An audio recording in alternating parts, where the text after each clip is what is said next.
People first organizations will win in the future of work. Your only real asset is your people. We all want purpose-driven work. HR-led organization is the I'm future. sorry, but leaders don't lead empty desks and empty shop floors. Welcome to the People Strategy Leaders Show. I'm your host, Sri Chalapa, founder and president of Engagedly, and a serial entrepreneur in technology, films, and music. This is where we talk to people leaders, business strategists, and organizational savants about leading in the time of change. What is working, what is not working, and more importantly, what we should be thinking about. Stick around to the end of the show. We will reveal how you can be our next guest.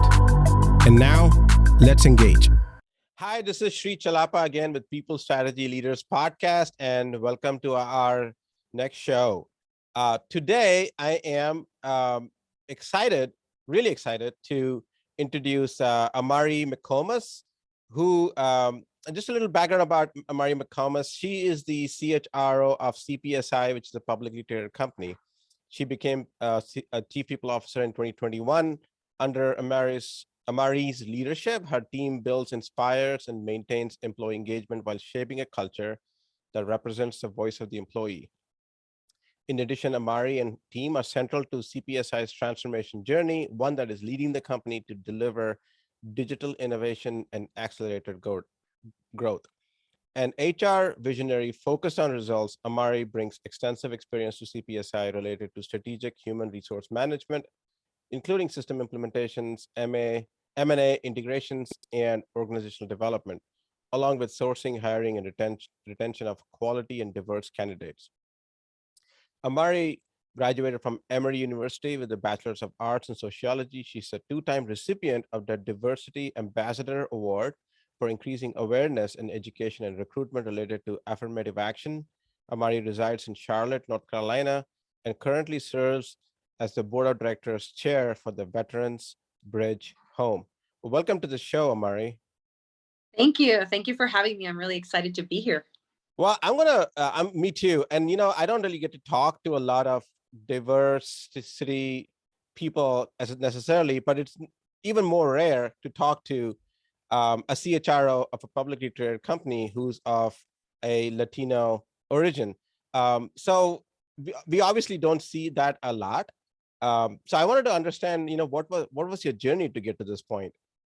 No, thank you. It's been a wild journey. So I will say I don't take it for granted any day that I know I am trying to really put forward the best that we can as a Latina, as a Hispanic, as a leader in the organization. So my journey has been pretty diverse. I am born and raised in Puerto Rico. From Puerto Rican family. I had a great just family household upbringing, very supportive. Decided to go to school in the States and really started my professional journey in staffing. And as we all know, that's a pretty gruesome and fascinating world of getting to know people, meeting different types of backgrounds, understanding the ins and outs of human composition, and also of what is talent and why do we care to have strong people? How does it work? And what are you getting from a human capital side? So that was the journey. From there, honestly, I've done everything that I've been asked to do, and sometimes things that I thought I wanted and things that I didn't know I wanted to do, or maybe that I didn't want to do. So my journey has been pretty deep in talent acquisition. That's where I spend most of my career. And I went to different industries. I went to different organizations. I also made sure that I tried and explored and was curious to learn something new at all times. So I think that when I think about what brought me here, not just kind of going through the different HR areas and verticals and understanding talent and change management and kind of the traditional HR lingo, but most importantly was being curious to always be learning and always be growing. And how do I become a good people manager? And how do I become a leader that has followership? And how do I look at leaders that I work for and emulate behaviors that are really good and then those that are not as good? So Charlotte started my journey, then Chicago, then back to Charlotte, now Mobile. So I think flexibility has been a pretty big key of how I got to this role and really exploring many different roles to be able to be as well-rounded as I can be.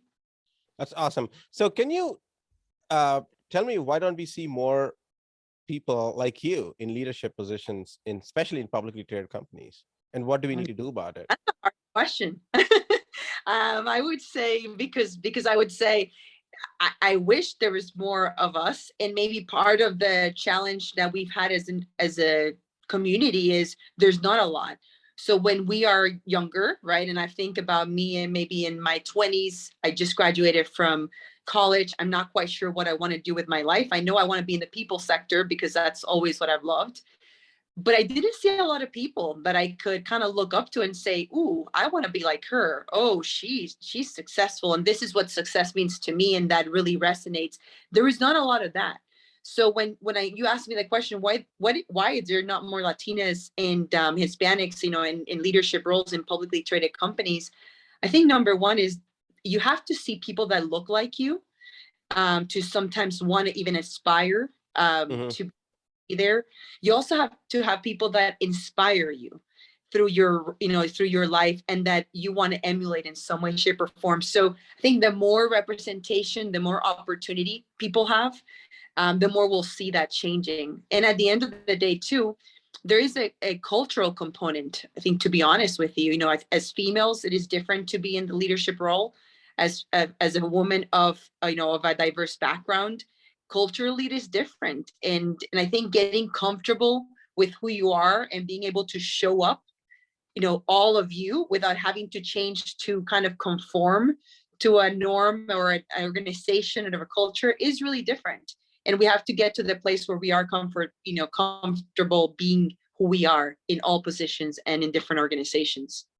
So obviously, you've made that one of your life mission because you've gotten, I guess, the award twice for leading diversity initiatives. So what are some of the things that when you look at yourself as the leader and as that role model that you're talking about, you wish you had for people, like what are some of the things that you are doing that you feel are helping, and the things you want to do that will help? So I would say there's a lot that I want to do. I don't think I'm doing nearly enough. So I start by mentorship. We talk a lot about mentorship, and any opportunity I get to be able to be in front of a female, at any age group that really wants to understand what is the art of possibilities, where should they go, what should they consider. I take any chance to work with women in many diverse sectors and areas and to help them kind of navigate through opportunities. And it could be from an internship. I don't know what I want to do. How should I go about that? It could be about jobs. It could also be just about self-development, right? And being kind of a woman that's comfortable and confident in whatever space they're in. So to me, that's number one, is how can I give back to the community that has helped me get to where I am, and hopefully the community that will continue to help me grow and develop. I think number two is, how do I make sure that I'm always leading by example? So we talk a lot about values in the world of leadership. We talk about what are your core values, and I think we all have been around leaders that are great about talking about them, and these are what they are for me, and this is why it's important. But are they really behaving Right. and really engaging and acting upon those every single day? So I think one of the best ways for me to do kind of is lead by example. So I know I'm representing not just me as an individual and the organization that I sit in and the people that I try to lead every day, but also a female Latina that wants to make sure that is living the values and living who I am, in a way that's very genuine to kind of who I am. So I think that's outside of the mentorship, which I think forever will be a component. It truly is, how do I lead and live my values on a regular basis, and make sure that I'm, staying kind of accountable and true to that. That's a great point. We talk to a lot of clients of our own, as a leader in HR tech space. One of the things that when I have conversations with HR is like, I want my people to have these values and culture and things like that. And I ask them, well, do your leaders live that value? Do they behave in that value? The adoption of certain values and the software and the systems and processes will only happen if the leaders first start doing it, because whatever the leaders do, people tend to emulate those behaviors. So if organization leader talks about diversity but doesn't actually practice diversity, I feel like, I mean, I think I don't I would bet on it that that the organization is not going to embrace diversity. They can give all the lectures they want to their people, but if they're surrounding themselves with people just like them, or people who talk and behave just like them, whether it's a country club voice, or maybe it is, you know, maybe people like us who are Indians, who just hire all Indians and whatever that is. And it could be, it could be any of those components, but if you really don't behave of Yeah. what you say, those things don't translate. So, when you look at CPSI, which is obviously a very successful company, and I had heard of CPSI previously, so I was very excited when I found out that you wanted to be on my show. What is the CPSI leadership doing, and what are your initiatives around that? Yeah, that's a great question, and I'll start by saying what an incredible group of leaders I've joined. I've had the privilege to take this role about a year ago, being the chief people officer, and that was a big change, to be honest. They hadn't had that type of role in the organization, and it was one of the first attempts to make a big point about what their investment in people would be, and that our goal and our intent is to be a people first organization. And what does that mean, right? What that means is we have to lead with a lens of what are we doing to make sure we're attracting, retaining, and developing our people. What are we doing so that when we have situations where people don't understand what diversity, equity, and inclusion is, and how are we actually incorporating that into the DNA and the fabric of who we are, that we're educating?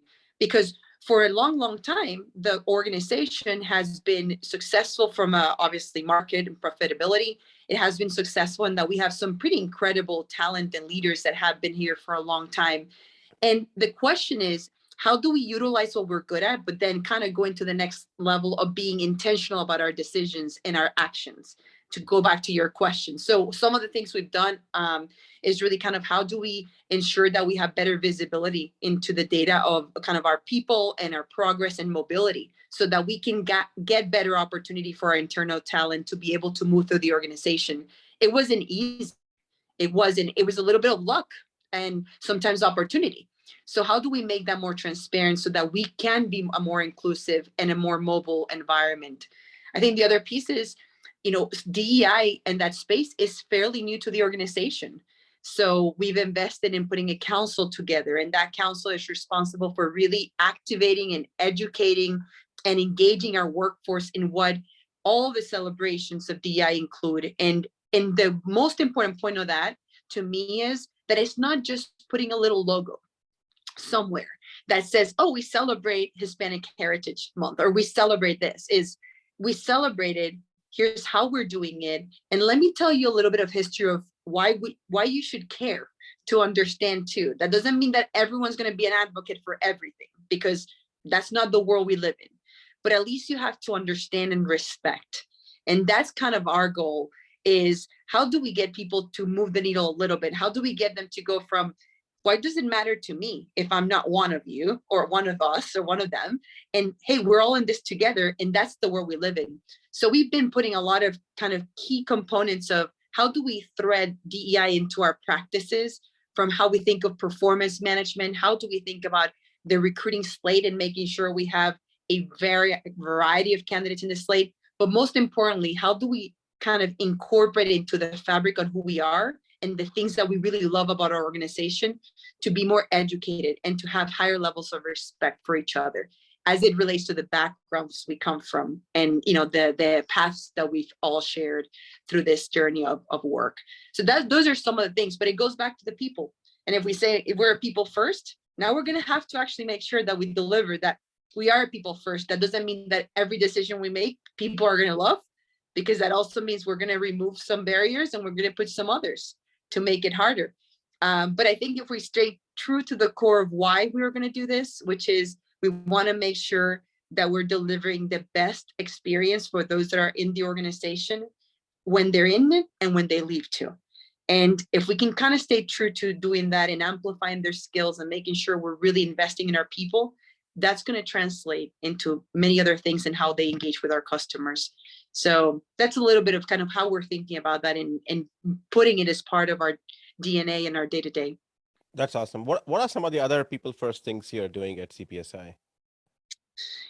So we've kind of taken a look at what are all the things that the market is needing to. So we know that the market is kind of an interesting, flexibility is key. I think we've heard that, right? Everyone's kind of working from everywhere. Some people have decided to bring organizations and people inside of the office again. Some people haven't. We've decided that we are really a remote focused organization. We can do a lot of our work remotely. There's some core roles that maybe have to be in the office, but in general, we're not. So it is important for us to provide that flexibility so that people can and operate on different sides of the country and do other things as well. The other piece that I would say is development. So historically, we haven't invested in development for our internal employees and our talent. There are specific things maybe they had to train on, but when we thought about how to really put our money where our mouth is and develop our key talent, so we've deployed some initial pilots on leadership development programs. And the last piece that I would say is probably the one that's near and dear to my heart because it does transcend the world that we live in is health and well-being. Mm-hmm. We have been in a place of burnout, and COVID was a hard place to be for many people for many reasons. And one of the things that I really wanted to, and the team was excited about, was how do we take this whole idea of, oh, we have benefits, great, but really bring it to a more holistic view of our employees. And health and well-being was what we chose. And one of the things that I'm going to go into a little bit of detail because I am so excited about it is it's called Neuro 580. And Neuro 580 is in partnership with, kind of an external organization that really our whole focus is how do we bring a simple tool that can help any employee and actually originally it's going to be customer facing too, but any employee in their day-to-day so that they can mentally reset, but in 30 seconds to a minute. So we know that yoga and Pilates and meditation is amazing to get kind of your reset and to go from a more focused way of doing your work and being present. But none of us have sometimes that time. We're in busy jobs, busy schedules. So we develop a tool that we're incorporating to our kind of normal BAU practices, business as usual practices, that helps you in 30 seconds to a minute reset your brain and reset to be more focused, to be more present, and to be more calm so that you can be more productive. So that's one of the things we've done. And I'm excited. We're deploying it to the broad organization actually in a few weeks. And we piloted, and it's a way to give back to our employees. And we're actually going to be giving it to our customers as well. So that's exciting. But that's one of the ways that we've decided to, put our people first. That's amazing. Yeah, I think a lot of organizations talk about mental well-being, and mental well-being is not just giving them a day off, a Friday off, or say, we have unlimited vacation, or you can work from anywhere. But if you have constant stress and lack of psychological safety and some of those things in place, the person's going to be stressed even if they're having a day off. So it's much broader, and we're not going to solve the world no matter how much you put in it and give to people, because everyone needs different. But if you really can think of all the components of what that means and what may serve your organization, and ultimately also ask the organization, like, what is it that you need from us? Because right now they may have different needs of what that mental well-being may be than there was 5 years ago, or even, will be in a year. So trying to be fairly agile and iterative on not getting stuck and we're going to deploy this for the next 5 years. I think that those days are gone. They're gone. We got to be much more agile and innovative, and be open to saying, hey, that worked or that really didn't work. So how do we change it and do something that's going to be more impactful? Yeah. So I'm going to pivot a little bit. This question and this topic is actually near and dear to mine. In leadership, we always try to think about how do I make, as a leader and a manager, you have two imperatives, right? One imperative is to make the organization successful, hit their goals, make make your profits and your sales or whatever that is, right? Hit your development goals. When I say development, I mean technology development goals if you're a technical person. On the other hand, you also want to care about the employee being satisfied and fulfilled and not have the mental agony of wanting to show up at work on a Monday morning. So there's this balance that a manager has to do. So what, in your opinion, what are some of the best managers doing to match that too, so that that's where the best results come from, when organization gets their goals, people aligned to their goals and working towards their goals, and then people get fulfillment and joy at work? Yeah, that's a great question, and I don't know what the right answer may be. I'll just give you what my experience has been. And when I think of what are the best leaders that I've observed and experienced and been part of an organization with, one of the things that I always stands out is they have a great balance of confidence and humility. So I love when I see a leader that has the ability to say, here's what I know and here's what I've experienced, but I really want to be curious about this other area, or I don't know what this means. I need you to help me kind of figure that out. So when you can have that balance of knowing who you are, knowing who you know, knowing what you know, but then also say, here's all the things I don't know that I really want to go to all these other people that are so much better, so much smarter. So to me, that's one aspect of the balance of confidence and humility.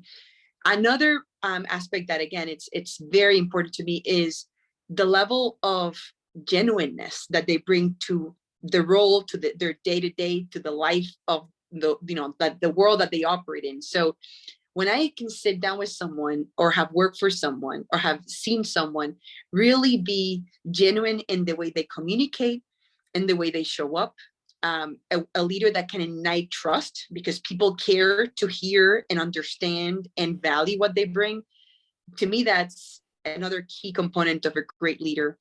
And maybe I'll wrap up with a third, which is respect and followership.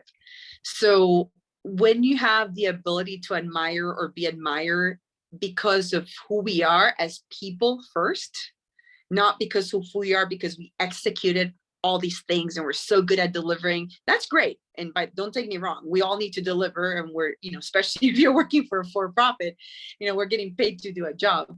But when you can first be a person and be respected and followed because of what you bring to the table as an individual, and then on top of that you execute, that to me also really kind of highlights what a great leader is versus what a good leader is. So genuineness and trust, respect, and then that balance of confidence and humility are some of the key, I would say, attributes that I would say to me transcend leadership and great leaders through many organizations that I've been part of. That is absolutely 100% correct. One thing I will add to that is focusing on the person's strengths rather than their weaknesses. We tend to focus a lot on somebody's weakness sometimes as a manager, and not try to put them in a position where they are using their strengths instead. If somebody's good at A, but you put them in a job that requires B where they're not so good at, they're going to fail. So it's like, what Einstein, I think, famously said, you can't judge a fish with its ability to climb a tree. A fish is good at swimming. It's not going to try to climb a tree like a cat would, I guess. But so I think that's an important one for a manager to realize that. Yeah, it is. And actually, I'll add something else to that. Not always we have this opportunity, but I've had the opportunity to do that in my current role. And when you have the opportunity as a leader to recognize that, right, which is what are the strengths of the team that I acquired and or have, and then we were actually able to place people and change your operating model so that you're augmenting those strengths and then minimizing their weaknesses or removing kind of the role parts that are really kind of not tied to what they're good at. It significantly will amplify the world of how much you can execute, how quickly can you go, and the level of engagement that you'll have with your team. So I'm 100% in agreement with that statement. And I know that that's not always the case and not always easy, but I would ask every single people leader that, is listening to this, that think about the strengths of your team. And if you have an opportunity to move people around and to give them opportunities to stretch or to do different things in support of that, do it, because you'll see just immediately better results. 100%. All right, the last few questions. We are towards the end of our time here. How would you describe your leadership style, and what's one leader that you admire and would like to look up to?